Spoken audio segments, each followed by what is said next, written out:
روپیوں کے کفن میں تم کو لپیٹا جائے گا تو وہ کفن نہیں ہوگا بلکہ جہنم کی آگ ہوگی۔ اللہ اکبر۔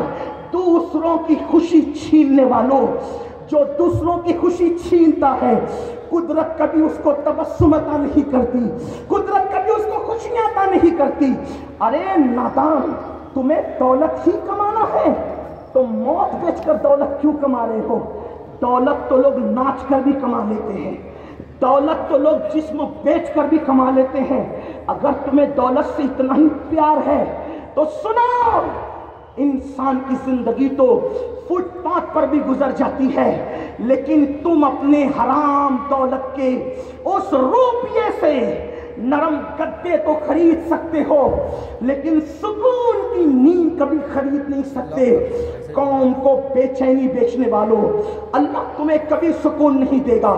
اگر اس طبقے تک میری بات پہنچ رہی ہے جو نشہ آور چیزیں ہمارے معاشرے میں بیچ رہے ہیں اور قوم کو موت کے